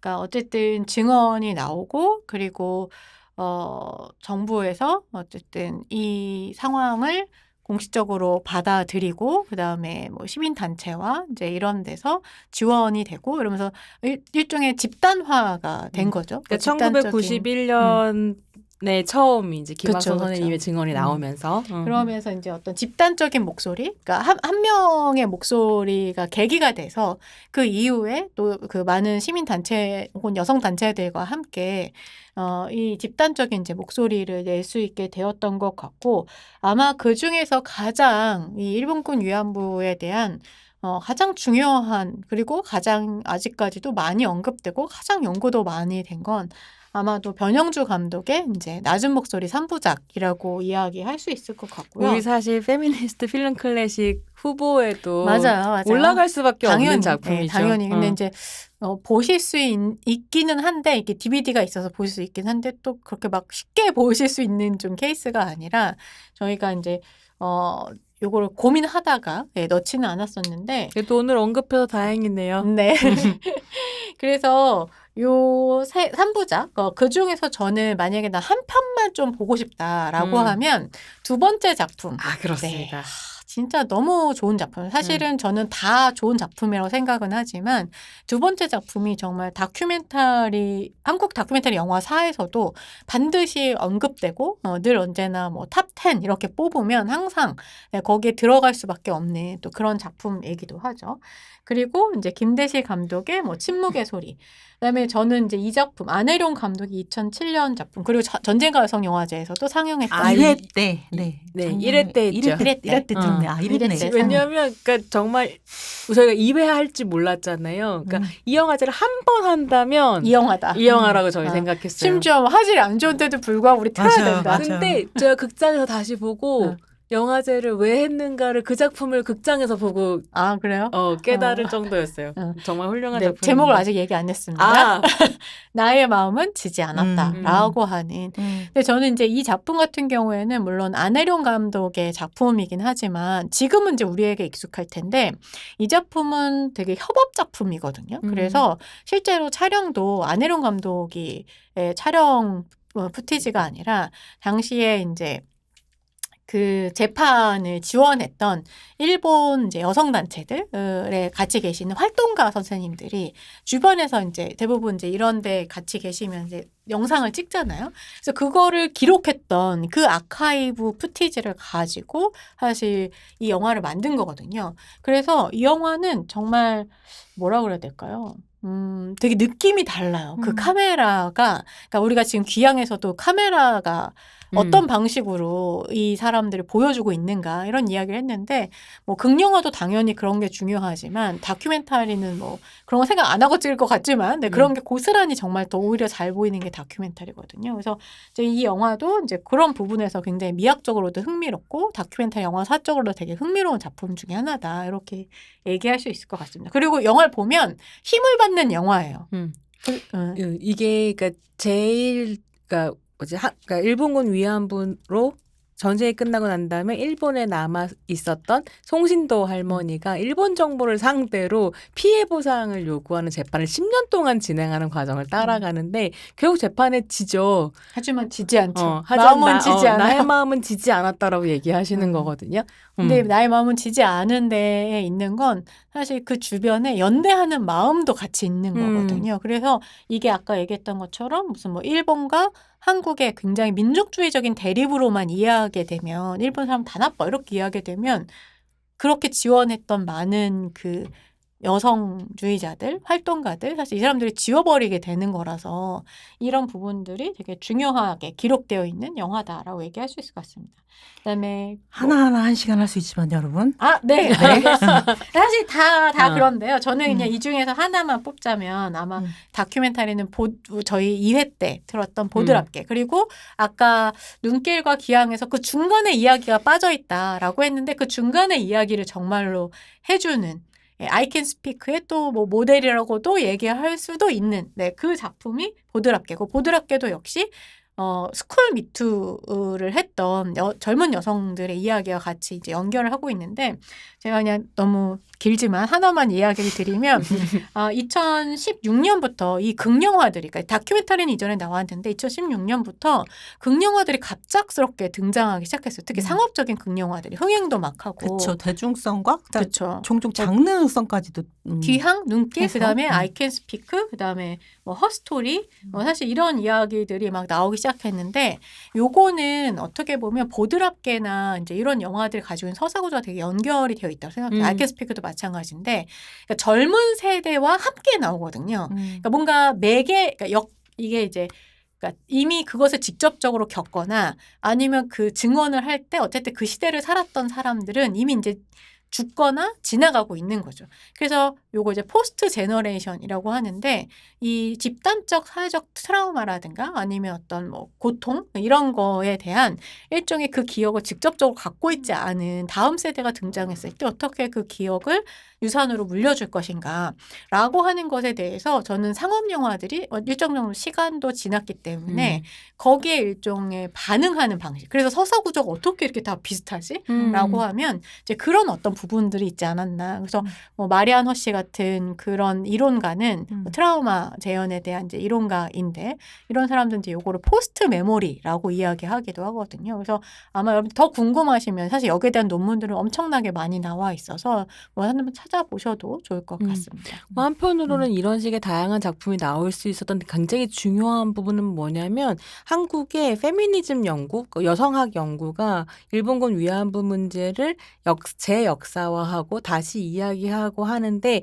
굉장히 오랜 시간 동안 공들여서 열심히 이론을 만들고 담론화해왔기 때문이라고 생각해요. 그래서 이게 처음에 이제 위안부 피해, 그러니까 김학순 선생님이 위안부 피해에 대해서 증언하고 막 이제 관심이 많아졌을 때는 정말로 지켜주지 못한 우리의 소녀들 이야기만 대중적으로 이제 뭐가 가능했고 그래서 얼마나 우리가 순수한 피해자인지 얼마나 큰 피해를 당했었는지 이런 것들을 계속 얘기했어야 됐기 때문에 사실 위안부 피해 생존자들이 남한으로 다시 돌아와서 먹고 살 수 있는 방법이 없기 때문에 다시 미군 위안부가 돼서 살아야 됐다든지 아니면 심지어 마마상이 되어서 그걸 유지했어야 사업을 했어야 됐다든지 성판매 사업을 했어야 됐다든지 이런 역사들은 남아있지만 거기에 증언으로 다 있고 선생님들이 자신의 삶으로 증거하고 있지만 사실은 대중적으로 보이지 않도록 꼭꼭 숨기기도 했었던 거죠. 그래서 굉장히 뭐랄까 마치 이 위안부 문제를 다 민족적인 담론으로 퉁쳐서 얘기한 것처럼 오독되고 있는 부분이 있지만 페미니스트 연구자들이 이야기 계속 해왔거든요. 그리고 순수한 피해자라는 틀이 아니라 진짜 가부장제 문제에서 그리고 일본 제국주의의 문제에서 그걸 이야기해야 된다라고 하는 걸 계속 얘기를 해왔고 그러니까 이제 보드랍게 같은 작품이 가능해지는 거예요. 그러니까 실제로 마마상 활동을 했었던 김순학 선생님의 삶을 다큐멘터리로 만들어서 이제 얘기할 수 있게 되는 거죠. 그거는 작품의 맥락이 쌓여있기 때문이기도 하지만 저는 그래서 사실 대중위안부 서사는 모자이크로 봐야 된다고 생각하거든요. 하나하나 작품이 아니라 각각의 작품이 맞물렸을 때 비로소 완성되는 어떤 이야기들이고 근데 그건 영화 작품으로만 완성되는 게 아니고 엄청난 담론의 층위가 쌓여있다. 그래서 그거를 같이 볼 수 있는 게 되게 중요할 때 교본이나 교과서로서 등장한 대중작품인 눈길은 되게 중요한 상징적인 작품이라는 거예요. 왜냐하면 이 담론들 위에 서 있거든요. 그러니까 그 담론도 덕분에 가능해진 작품이었고 그러니까 너무 얘기하기에 필요한 작품인 거죠. 그러니까 여러분 시작할 때 출발할 때 누구에게든 추천할 수 있는 작품이 눈길이라고 하는 거예요. 눈길로 시작하시면 지금 이야기한 영화들을 훨씬 더 쉽게 그다음에 훨씬 더 뭐랄까 다양한 층위에서 여러분들 이해를 할 수 있을 것 같아요. 그러니까 일본군 위안부라고 하는 그 서사의 첫 번째 임팩트라고 하는 게 아이고 이 전쟁에서 우리 불쌍한 누이들이 누이라고 얘기하잖아요. 우린 또 언니이거나 다른 입장일 수 있는데 우리 불쌍한 누이들이 이렇게 희생을 당했네라고 하는 강력한 임팩트나 사건으로만 이야기되는 것이 아니라 사실은 그게 아주 오랜 동안 국가가 어떻게 보면 등한시 해온 국가가 개입하고 돌봐주지 않은 사이에 이거는 어떻게 보면 정치 문제이기도 하고 역사 문제이기도 하고 외교 문제이기도 하고 또 한편으로는 그 보호받지 못한 국민이라고 하는 어떤 그런 뭐랄까 소수자들의 문제이기도 하고 또 성산업부터 그다음 경제적인 이슈부터 그다음에 우리 국가가 가지고 있는 모든 문제들이 다 중첩돼 있는 문제이기도 한 거예요. 일본군 위안부 이슈가 가지고 있는 단 하나의 어떤 큰 임팩트적인 어떤 순간뿐만이 아니라 그런 것들이 사실은 요 영화, 요 눈길에서는 아주 장면마다 가볍게 언급하고 넘어가는 것 같지만 그 얘기들을 하고 있어요. 너무나도 놀랍게도. 이 영화가 놀라운 거는 그런 부분이에요. 그리고 지금 그러니까 2016년 이후에 등장한 여러분들이 많은 분들이 또 눈물을 흘리시면서 이슈에 대해서 관심을 갖게 된 I Can Speak나 허스토리나 그다음에 눈길이나 귀향 같은 영화들은 또 일본 이제 위안부가 된 소녀들의 삶 자체를 극화하기도 하고 또 어떤 작품에서는 요게 사실은 일본군 위안부들 중에 많은 그 일본군 위안부들이 또 10대 소녀들이 있기 때문에 10대 소녀 배우가 출연하는 게 쉽지 않았는데 그런 작품들이 또 직접 소녀 배우들이 등장했다라고 하는 그런 특징을 갖고 있고 그 중에서 가장 유명한 배우들이 출연한 영화가 바로 이 영화라고 할 수가 있죠. 눈길이라고 할 수 있죠. 우리 김새로운 배우랑 김향기 배우 지금도 너무너무 유명한 배우들이 출연했다라고 하는 그런 작품이라고 얘기를 할 수가 있을 것 같아요. 근데 배우 얘기는 조금 이따가 하기로 하고 요거 말고 그러면 또 여러분들이 또 주의깊게 이 영화를 통해서 주의 깊게 봐야 할 주제의식 같은 게 있었다라든지 아니면 그걸 얘기한 흥미로운 장면 같은 게 있으면 언급해 주시면 좋을 것 같아요. 저 하나만 언급하고 넘어가면 그러니까 아까 여러 층위와 다 연결되어 있다라고 이야기를 했는데 저는 이제 일본군 위안부 같은 이런 주제의 뭐는 되게 예술의 표현과도 굉장히 연결되어 있는 그런 뭐라 해야 될까요? 담론이라고 해야 되나? 인 것 같아요. 재현의 윤리. 그러니까 어떻게 트라우마나 어떻게 특히 여성과 관련된 특히 성폭력이라고 하는 혹은 국가폭력이라고 하는 것을 어떻게 재현할 것인가라고 하는 거 굉장히 어려운 문제이고 그렇게 굉장히 어떻게 보면은 전 국민이 알만한 그런 사건들은 되게 많지 않거든요.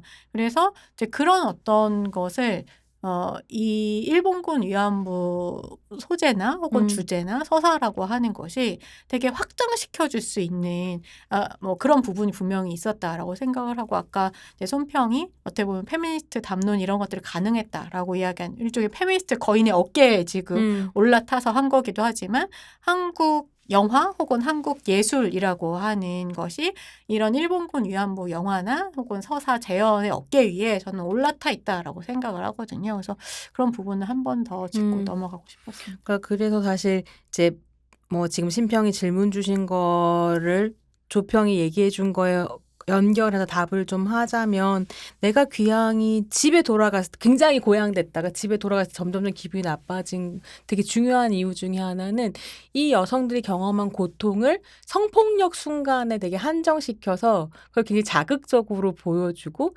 여성들의 어떤 벌거벗은 신체를 스크린에 그냥 내던졌다라는 생각을 좀 했었던 것 같아요. 근데 계속 생각하면 생각할수록 물론 그 성폭력의 순간, 강간의 순간 자체가 고통스럽지만 위안소에서 살아간다는 건 그 순간의 고통에만 머물러 있는 게 아니라 일상을 함께 살아가면서 쭉 지속되는 어떤 것이라는 생각이 들거든요.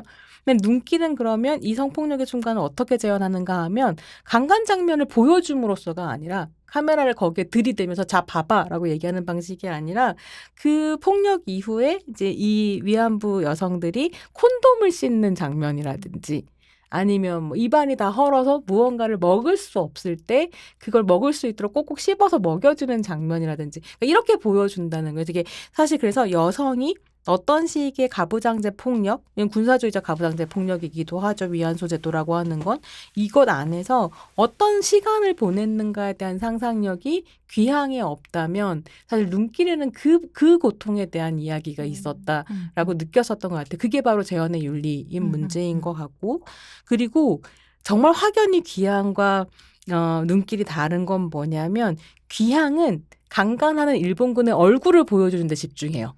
그리고 막 이렇게 조명을 이상하게 쳐가지고 그 일본군의 눈빛이 막 일본 애니메이션의 괴물처럼 반짝 빛나고 이런 식으로 보여주거든요. 눈길은 제도를 보여줘요. 그래서 위안소를 계속 프레임화하면서 이게 어떻게 작동하는지, 군표가 어떻게 작동하는지, 그리고 이 일본 군인들 중에 어떤 사람은 폭력적이지만 어떤 사람은 원하지 않게 여기에 끌려왔는지 이런 걸 계속 보여주거든요. 그랬을 때 이 위안소 제도를 시각화한다는 건 되게 놀라운 일이었다고 생각해요. 그래서 왜 제가 정말로 그러니까 이 뉴라이트 쪽에서 위안부 문제 얘기할 때 참을 수 없는 게 자발성 부분이거든요. 자발적으로 가고 싶어서 갔다. 근데 저는 자발성은 늘 얘기하는데 내가 어떻게 가게 됐느냐에 놓여 있는 게 아니고요. 왜냐면 실제로 성판매하는지 알고 간 여성들이 있었어요. 근데 그게 중요한 게 아니라는 거예요. 자발성은 내가 그 제도로부터 자유롭게 나올 수 있는가를 봐야 되거든요. 들어갈 때 어떻게 들어갔는가 중요한 게 아니라 나올 수 있는 게 자발적이었는가를 봐야 되는데 이거 못하게 하는 게 위안소라는 제도였다는 거죠. 그래서 그걸 보여주는 거. 결과적으로 이제 눈길에서 제가 정말 놀라웠던 장면 뭐였냐면 이게 일본이 그렇게 하거든요. 이거 위안소 운영했다고 하면 너무 빠져나갈 수 없는 전범이니까 위안부 여성들을 간호조무사로 일했던 것처럼 사진 같은 것도 조작하거든요. 그게 눈길에 나오죠. 근데 되게 마음이 아픈 건 영애가 그 사진을 챙겨요. 자기가 간호원복 입고 찍은 그 사진을 챙겨. 왜냐면 고향에 살아 돌아가면 난 거짓말할 거라고 했거든요. 나는 위안부였던 게 아니라 근로정신대 간호사였다고 보여주고 싶으니까. 그러니까 그런 것들을 어떻게 포착할 수 있는가는 되게 이제 중요한 차이점이었다. 그리고 지금 손평이 얘기를 해줬지만 그 모든 뭐랄까 다른 재현들이 귀향 이전에 만들어졌다는 거. 네, 귀향 이전에 사실은. 이미 네, 만들어졌다는 거예요. 이걸 그렇게 비교하고 있지만 유보라 작가와 그다음에 이나정 감독은 그 이전에 위안소에서 벌어지는 일들을 훨씬 더 일상적으로 표현을 하려고 노력을 했거든요. 그래서 네. 그래서 이 위안소에서 벌어지는 일 중에 하나는 네, 제가 대본에도 썼는데 손평 같은 경우 그러니까 영애가 사실은 낙태를 하고 나서 친구에게 그 월병을 이렇게 월병. 받아먹게 되거든요. 그런 거와 콘돔을 씻는 그런 장면 그런 것만 있는 게 아니고 사실 이 위안소에 있는 소녀들이 늘 빨래를 또 자기 방을 청소하거나 빨래를 하는 장면들을 보여주죠. 그리고 빨래를 할 때도 그 일본인 그러니까 그 뭐랄까 그 장교들하고만 관계하는 언니들은 일본인 언니들은 돈을 받아요. 현지 돈, 중국 돈을 받아서 이 친구들한테 우리 이 조선인 위안부 친구들은 군표나 그러니까 즉시 현금화할 수 없는 것들을 주는데 그 현금화할 수 있는 방법 중에 하나가 뭐냐면 이 친구들이 그 일본 장교를 상대로 하는 언니들의 빨래를 해주면 돈을 받는 거예요. 용돈처럼. 그러니까 또 돈을 버는 행위를 거기서 또 하는 거죠. 그것뿐만이 아니라 자기네들끼리 모여서 밤에는 그 노래를 부르고 자기들 대화를 하는 장면도 나와요. 그래서 이난영이라고 하는 굉장히 당시에 이제 30년대에 엄청나게 유명했던 노래 그러니까 봄 아가씨라고 하는 노래를 아야코가 불러주는 장면이 나오고 그러니까 밤에 친구들끼리는 노래도 부르고 노는 거예요. 그리고 또 한편으로는 그 영애 오빠죠. 영애 오빠가 종분이에게 준 그 소공녀라고 하는 책을 거기까지 가지고 와가지고 종분이는 글을 못 읽는데 그 오빠 앞에서는 글을 읽는 척 했거든요. 사실 아는 척 했는데 영애에게 정말 삶의 모든 의지를 잃은 영애에게 너 나에게 이 책을 읽어주고 나에게 한글을 가르쳐줘라고 얘기를 하거든요. 근데 그 소공녀라고 하는 책을 제가 왜 소공녀를 넣었을까 찾아봤거든요. 근데 소공녀가 사실은 네, 우리 조평이 얘기해 줄 수 있을 것 같긴 한데, 네. 프란시스 후디슨 베넷이라고 하는 영국 소설가가 그러니까 세 편의 아동 문학이라고 해야 되나? 소공자 소공의 비밀의 화원을 쓴 작가래요. 그리고 그 두 번째에 있는 소설인데 소공녀 애니메이션을 보신 저요. 그죠 기억나죠? 좋아했습니다. 이건 뭐냐면 그러니까 소공녀 주인공이 이제 세라인데 세라가 사실은 아빠가 지금 뭐 제국주의자죠. 그래서 인도인가 거기에 가지고 사업을 하고 있는 사이에 사실은 기숙학교에 들어가가지고 기숙학교 원장한테 학대당하는 얘기거든요. 근데 거기에서 그러니까 사실은 기숙학교랑 사실은 위안소 감옥 형태가 굉장히 유사해요. 근데 거기에서 학대당하는 상황에서 자기는 공주 소공녀라고 하는 게 영어가 리틀 프린세스인데 공주라는 생각을 하고 있고 나는 언젠간 구원을 받을 것이다라고 생각하는 결국에는 거기에서 아빠는 죽고 아빠 친구가 얘를 우리 그 세라를 찾아가지고 금광 터트려가지고 아이고 내 친구는 죽었는데 내가 내 친구 딸이라도 구해줘야지 하면서 나 어렸을 때 엄청 환타지였다. 소공녀 환타지가 난 있었어요. 그러니까 아빠거나 왕자거나 구해주는 그런 얘기인데 여기 근데 이 세라가 거기 그 기숙학교를 나올 때 베키라고 하는 친구를 데리고 나와요.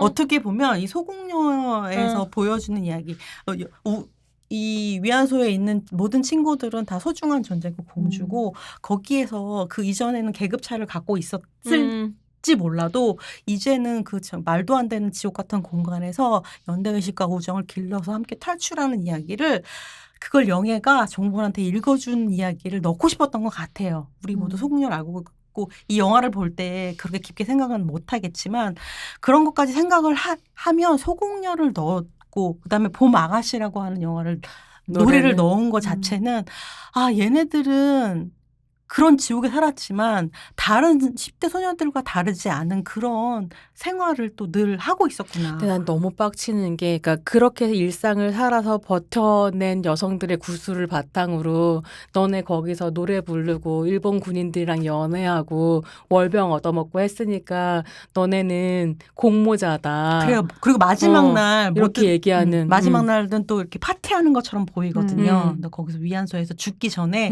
최후의 만찬을 보여주는 장면인데 같이 노는 것처럼 보이거든요. 그런 것들을 얘기하면서 일본 제국의 위안소에 대한 책임이 마치 없는 것처럼 얘기하는 담론들을 참을 수 없는 것 같아요. 그게 제국의 위안부가 하는 이야기죠. 그리고 또 이제 그런 거 생각하면 또 옆집 은수에 대해서 얘기 안 할 수는 없을 것 같은데 옆집 은수 얘기를 좀 또 해볼까요? 옆집 은수. 옆집 사는 은수. 네. 여러분. 근데 이제 사실 막 그렇게 길게 나오진 않지만 확실히 그러니까 지금 저는 소공녀도 마찬가지고 저는 소공녀 읽을 때 진짜 기분이 나빴거든요. 사실 뭐 재밌게 읽긴 했지만 당연히 근데 베키가 여전히 나와서도 얘를 모시잖아요. 그래서 되게 뭐 난 베키에게 동의한 건 아니지만 어쨌든 그 모든 상황이 진짜 짜쳤다. 여전히 근데 어렸을 때도 그렇게 생각했어요? 네. 여기는 세라니까. 그렇죠. 세라. 그렇죠. 판타지 왜 세라니까. 공주니까. 근데 어쨌든 그래서 저는 이 드라마가 가장 큰 성과 중에 하나라고 생각을 한다면 물론 그 이전에도 이런 식의 계급차에 대한 얘기는 아까 얘기했던 것처럼 분명히 뭐 증언이라든가 아니면 페미니스트 어떤 연구 담론이라든가 이런 데서 분명하게 이야기가 되고 많이 연구가 된 어떤 성과이긴 하지만 이게 이제 대중 서사로 들어오기까지는 상당히 시간과 노력과 많은 것들이 걸리는 거잖아요. 근데 이제 이 차이, 여성들 내에 결국은 차이에 대해서 얘기한다는 건 제가 아까 얘기해 드렸던 것처럼 집단화하거나 동질화하는 것이 아니라 결국은 각각의 어떤 단독자로서의 그 존재들을 보기 시작한다라고 하는 것인데 이 영화가 확실히 그런 것들을 보여주려고 이 두 명을 넣었다. 그냥 두 명 같이 우리 같이 집에 가 이게 아니라 그리고 잃어버린 어떤 상실감이라든가 죄책감이라든가 이런 것들을 불러일으키기 위한 어떤 도구적 사용이 아니라 일종의 그런 식의 계급차 그리고 계급차에도 불구하고 어떻게 각각 다른 어떤 위치에서 끌려가게 되었는가라고 하는 것, 그리고 그것이 어떻게 다른 어떤 자발성의 어떤 흔히 말하는 그런 어떤 동기들을 가지고 있었는가라고 하는 것을 보여주면 되게 중요했다라고 생각을 하고 여전히 사실 어떻게 보면 종부는 영의 이름을 갖고 살잖아요.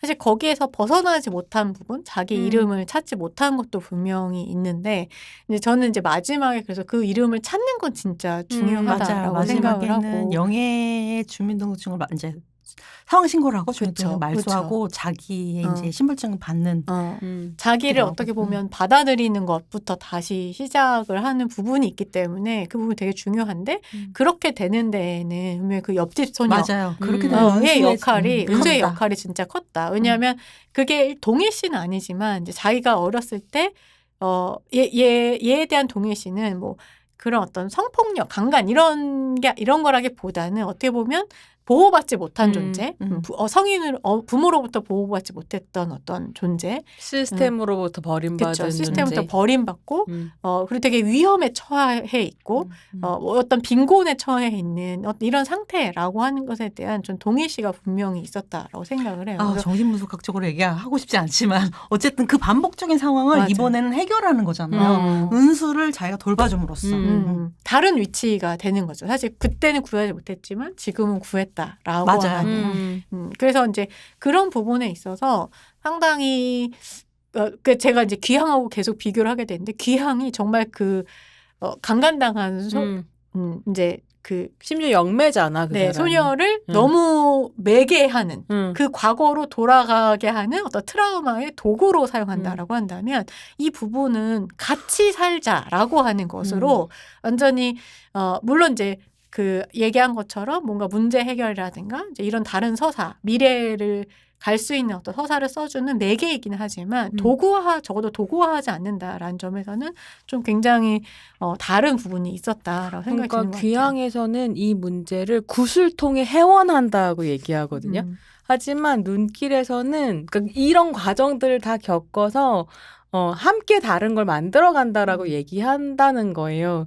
그래서 그러니까 뭐 감독의 성별을 나누는 것이 되게 도식적이긴 한데 이건 성별의 문제라기보다는 이 문제를 얼마나 어떻게 고민하는가 그리고 실제로 여성들이 살면서 몸에서 느끼는 어떤 것들 난 또 있다고 생각하거든요. 성폭력의 문제에 대해서는 이렇게 경험하며 살기도 하고 근데 그러니까 그런 데서 어떤 감각이 달라지는 게 있었던 것 같다. 제도화의 그러니까 제도가 모든 걸 해줄 수 없다라고 하는 부분도 그러니까 제도에서 분명히 뭐 탈각되거나 뭐 이런 근데 또 제도가 해줄 수 있는 것도 있고 그래서 그 협상의 어떤 관계라든가 이런 것도 저는 되게 좋았던 것 같아요. 그 부분도. 이 귀향하고 눈길 둘 다 보면은 이 두 영화 모두 다 국가 시스템, 국가라고 하는 것이 이 어떤 여성 국민을 전혀 보호해주지 않았다.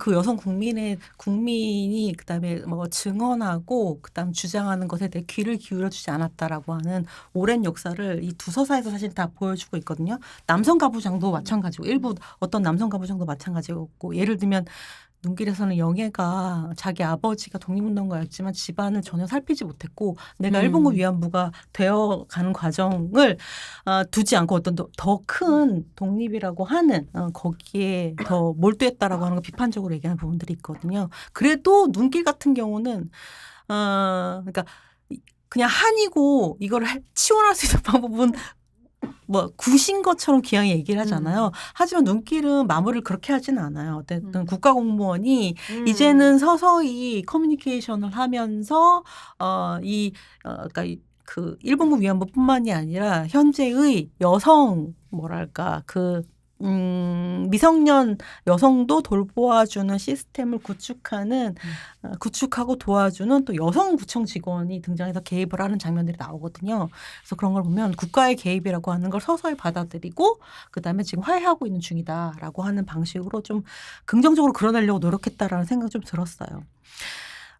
이제 좀 마무리를 해야 될 것 같아요. 사실은 이 영화를 하면서 김새론 배우에 대해서 얘기를 좀 하고 음. 싶기는 했었어요. 제가 하고 싶긴 했는데 그 얘기를 못할 것 같기는 그 하네요. 얘기 그래도 네. 해요. 저는 못할 것 같긴 어, 한데 좀 네. 길어지더라도 김새론 배우 얘기는 꼭 하고 마무리했으면 좋겠어요. 한 네, 5분 어떻게 정도라도. 얘기를 해야 될지 잘 응. 네. 그러니까 꼭 이제 김새론 배우의 모든 걸 설명하지는 않는다고 하더라도 우리가 이 작품을 보면서 어떻게 계속해서 그를 생각하고 그의 죽음을 떠올릴 수밖에 없었는지 그리고 사실은 아주 별개 그러니까 굉장히 다른 성격의 폭력이지만 눈길이 다르고 있는 폭력과 김새론 배우가 경험한 폭력이 그런데 정말로 별개의 폭력인가라는 좀 어려운 질문들을 맞아요. 계속 했던 것 같아요. 그러니까 우리가 그때 예전에 봤을 때는 김새로운 배우의 너무 놀라운 연기만 생각을 했는데 이제 다시 김새로운 배우가 이렇게 뭐랄까 김향기에게 먼저 가라고 얘기하고 난 나중에 가겠다고 얘기하는 장면들을 보면 장면들을 보고 그다음에 김새로운 배우가 너무 아픈 여러 폭력 상황 속에 노출되어서 자기 그 목숨을 얼음을 깨고 들어가서 자기 생을 마무리하는 장면들이 있거든요. 근데 그 씬에서는 종분이가 김영희가 달려가서 구해준단 말이에요. 근데 그걸 못했다라고 하는 생각이 자꾸 겹쳐져서 현실의 지금 상황하고 겹쳐서 보여주는 장면들이 엄청 많아서 김새로운 배우가 너무 자꾸 김새로운 배우가 자기는 늘 그 종분이한테 이렇게 얘기하거든요. 이제 김용옥 배우는 살아서 늙은 80이 되었잖아요. 근데 이제 우리는 김새로운 배우의 그런 모습을 보지 못할 거잖아요. 그게 너무 슬프더라고. 왜 울어? 나 왜 울어? 어쨌든. 네, 이제 그래서 이제 김용옥 배우가 연기하는 종분의 옆에 어린 유령처럼 나와요. 김새론이 계속 유령으로 출몰하죠. 그러니까 다시 보니까 너무 다른 현실의 맥락이 또 투사가 되는 거예요. 그래서 이 영화 다르게 보이더라고요. 그래서 김새론 배우를 보는 게 너무 힘들더라고요. 네. 그러니까 이제 사실 근데 김새론 배우 앞에 되게 많은 젊은 아티스트들을 보냈잖아요. 그러니까 구하라 씨도 있었고 설리 씨도 있었고, 근데 이 유령들이 계속 우리랑 살아가고 있다는 생각이 들어요. 근데 왜 계속 이 죽음을 막을 수 없을까? 그런 이제 고민들을 좀 하게 됐었던 것 같고, 만약에 저희가 이제 영화제를 길게 해서 눈길을 틀었다면 김새론 배우 특별 전까지는 아니어도 그러니까 김새론 배우를 기리는 어떤 프로그램을 되게 하고 싶었어요. 예. 맞아요. 그래서 눈길을 그래서 원래는 프로그램에 넣어서 하고 싶었던 것도 있는데 음. 제가 김새로운 배우가 네, 너무 활동을 너무 열심히 할 때 사실은 제가 글을 한번 쓴 적이 있었거든요. 배우로는. 네, 우리 조평이 좋은 기획을 해서 한 꼭지를 저도 이제 김새로운 배우에 대한 글을 쓴 적이 있어요. 그래서 소녀들이라는 책. 지금도. 사실은 10대 소녀에 대한 배우론을 쓰는 게 말도 안 되는 일이었는데 왜냐면 소녀학에 대한 책이어서 맞아요. 네, 근데 왜냐면 이미 그때도 김새로는 너무 많은 좋은 작품이 있었거든요. 맞아. 네, 이미. 그거 생각해보자. 그 책에 나는 설리 구하라에 대해서 썼어. 그러네요. 그러네요. 그리고 그죠, 심평은 김새론 배우에 대해서 쓰고. 네, 김새론 배우, 네, 여러분들 나중에 시간 내서 보시면 이미 아가 때 여행자라고 하는 굉장히 강력한 영화로 네, 그때도 진짜 네, 장난 아니야. 놀라운 땅을 파고 작품이죠. 어린 아이가 누워서 땅을 파고 들어가서 묻히는 그런 장면이 있어요. 그리고 아저씨 여러분들 모두 다 아실 거고, 그러니까 다 모든 영화가 뭐 도희야 생각나실 거고, 맨홀 같은 거 생각나실 건데, 아파트도. 네, 모든 영화에서 쉬운 역할을 한 적은 없습니다. 그게 굉장히 소외되고 어렵고 어마어마한 난관에 처했는데도 사실은 살아남는 역할들을 많이 했거든요. 그런데 사실 눈길에서만 사실은 살아남지 않았거든요. 네, 근데 이 영화를 보면 너무 이런 것들이 겹쳐 있어가지고 그러니까 눈길이 정확하게 여성에게 그 여성 신체에 벌어지는 폭력에 대한 이야기, 가부장제 시스템 안에서 김새론 배우의 죽음도 그 시스템으로부터 자유롭지 않죠. 정확하게 김새론 배우의 신체와 삶 위에 벌어진 폭력 때문에 세상을 떠나게 된 사람인 네. 거고 그러니까 좀 우리 머리 안에서는 이 연기를 너무 자연스러운데 그게 어떻게 보면 이제 여성들을 특히나 이 10대 소녀들 같은 경우엔 더 아마도 그리고 배우들 연예인이라고 하는 경우는 아마도 더 그럴 텐데 어떨 때는 엄청나게 그러니까 양극단을 오고 가는 거잖아요. 엄청나게 숭배하고 엄청나게 막 띄워주고 사실 그 활기와 생동감과 에너지 이런 것들을 다 뺏어 먹다가 한순간에 무언가 자칫 어떤 우리 휘어졌을 때 사회 기준에서 네. 미끄러지는 순간 그때 완전히 정말 더 큰 나락으로 완전히 음. 스캔들로 만들어버리는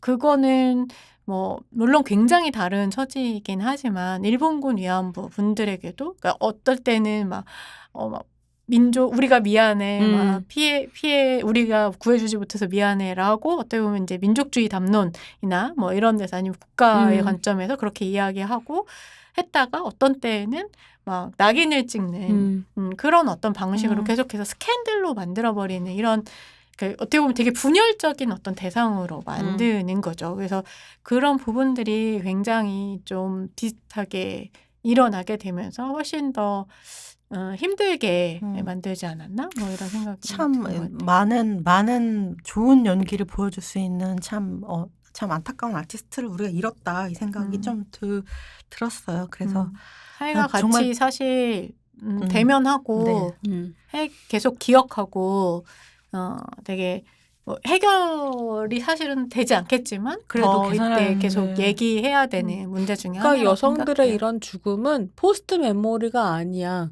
ING. 네, 거예요. 그리고 이 엔터테인먼트 산업에서 뭐랄까 청소년 아티스트들을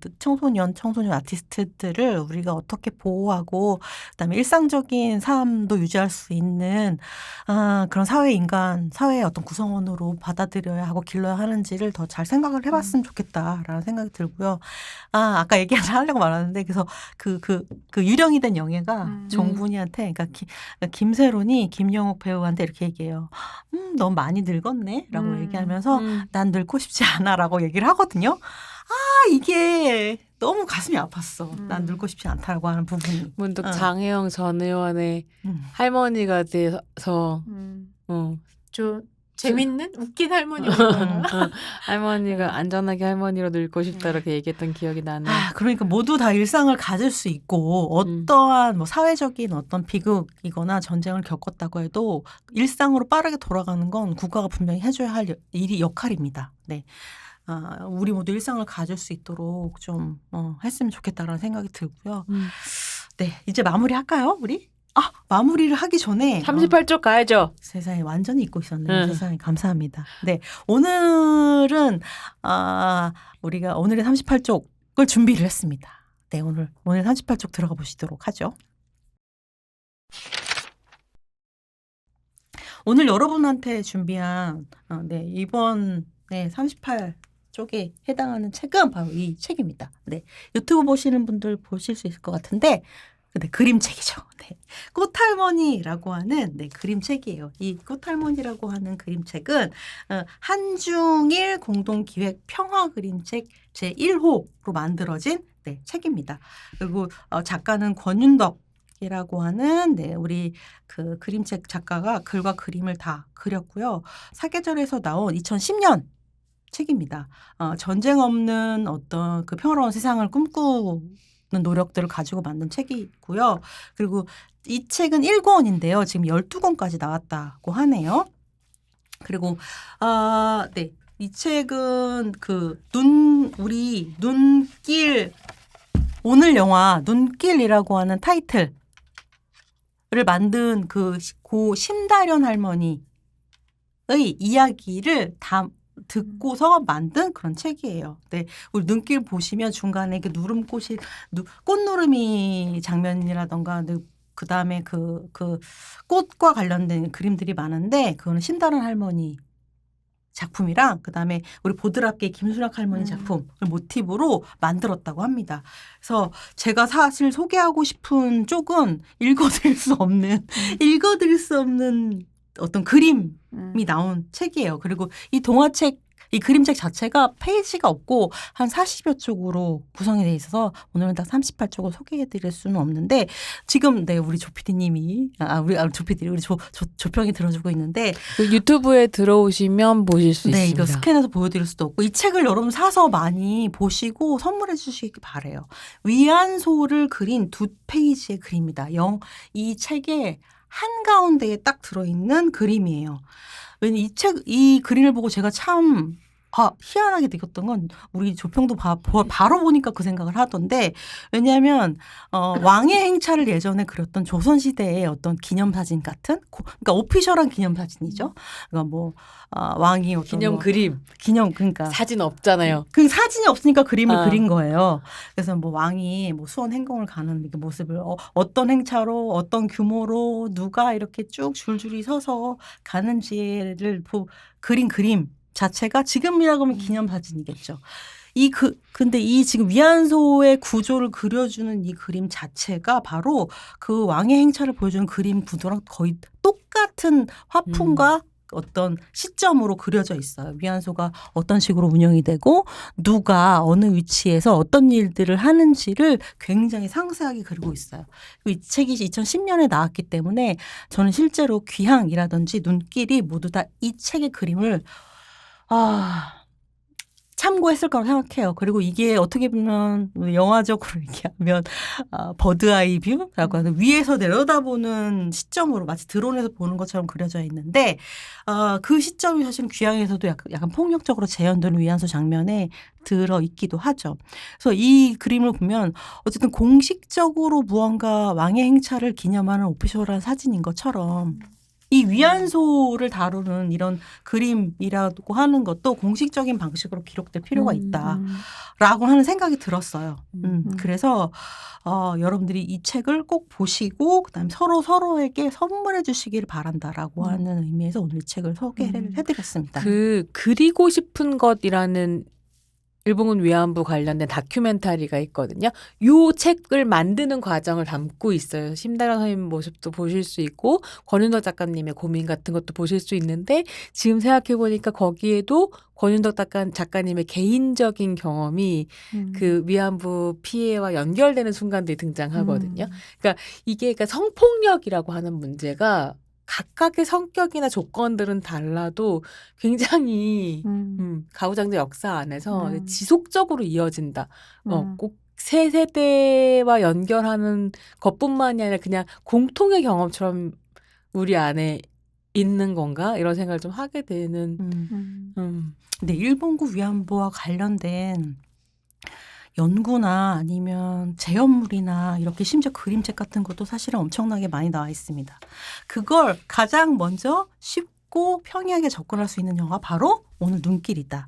여러분 이걸로 시작하시기 바랍니다. 혹시 아직 접근하지 못하신 분이 계시다면. 김세론 배우도 많이 잊지 기억하고, 않고 기억해주고 사실 또 연기가 지금 보면 또 올라온 것 같아요. 연기 진짜. 잘해요. 김연기 배우랑 둘의 합이 너무 좋아요. 사실. 김연기 배우도 좋은 배우죠. 마무리하도록 하겠습니다. 네. 오늘도 너무 아쉽지만 마무리하겠죠. 네. 근데 하지만 또 오늘은 곧 극장에서 뵐 수 있을 거라고 생각하니까 아마 또 설레기도 하네요. 네. 9월 27일, 28일에 우리 인디스페이스에서 제3회 전쟁과 여성영화제 하니까 꼭 기억을 해주시기 바랍니다. 그리고 이 좋은 팟캐스트, 이 눈길의 프리퀄 이거 가지고 여러분들 많은 이렇게 지인들한테 해주시기를 바라고요. 팟캐스트 38페이지는 팟빵 아이튠즈에서 만나보실 수 있습니다. 그리고 유튜브에서 프로젝트 38을 검색하면 저희도 보실 수 있으니까 꼭 보시길 바라고요. 그리고 각각 여러분들이 지금 우리가 소개해드린 편한 플랫폼에서 구독, 좋아요, 댓글, 알림 설정 모두 꼭꼭 해주시기 바랍니다. 직접적으로 얘네들 너무 우리 이 친구들 후원해주고 싶다 하신 분들은 팟빵에서 에피소드 후원, 정기 후원 하실 수 있으니까 네 부탁드리겠습니다. 그리고 38페이지에 광고를 하거나 협업하시고 싶으신 분들은 네. project38 gmail.com으로 연락을 해주시면 됩니다. 네, 뭐 인스타 DM도 좋고요. 네, 흘려보낸 페이지 속에 어딘가 머물러 함께 들여다보고 생각하고 나누는 시간 38페이지. 지금까지 심이었습니다. 안녕. 극장에서 봐요. 극장에서 봐요.